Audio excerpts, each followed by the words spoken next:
Hey everybody, this is the Butterfly Lady, and many of you have expressed interest in knowing how I do this, so I thought I would just do a quick tutorial for anybody that is ever interested. First thing you have to do is invest in a really good butterfly cage. I like this one. This is a very tall one. I want to say it's about 18 to 24 inches. I don't know. I got it on Amazon, and you can see it's mesh on three sides. Well, top and bottom and three sides, and then there's a clear plastic plant panel so you can see what's going on. So this is the first step.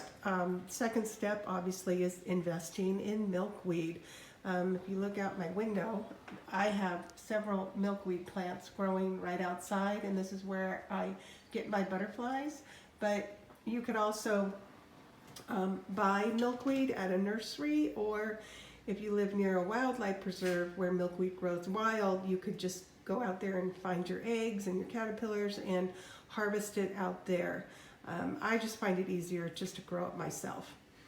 So the other thing, once you've got your milkweed and you're finding eggs and caterpillars, I like to bring them and do my habitat in mason jars. So if you can see, I have a mason jar here, and I put saran wrap over the lid and then screw the top on, and I poke in the fresh milkweed, and this helps to keep the monarchs elevated, and they crawl around and they like the height, and they eat a lot. I have to put in a lot of milkweed, but this keeps them up, and it also keeps, most importantly, their poop falling to the ground. This is what's called frass, and the bigger they get, the more they eat, the bigger the pieces get. And you have to clean this out every day because, believe me, they poop a lot. I currently have 14 caterpillars in here, and they poop a lot.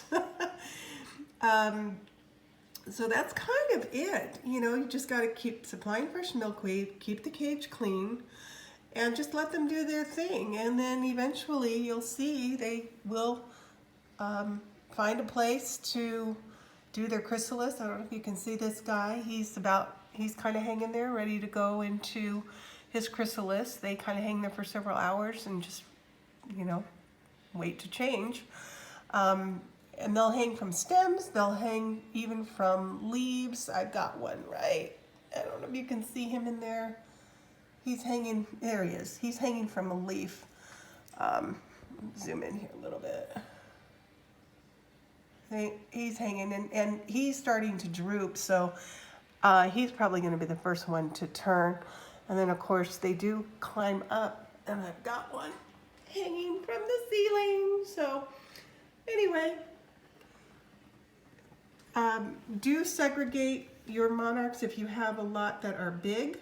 You want to segregate them from little bitty eggs and tiny caterpillars. Here's my second net. This is a smaller net, and this is where I call this the incubator, because I have put in here the eggs that I have found and the tiny little caterpillars. See, here's this little guy right in there. He's got a little black dot in the middle. Anyway, you want to keep them segregated from these guys because they will eat them, because they are ravenous eaters.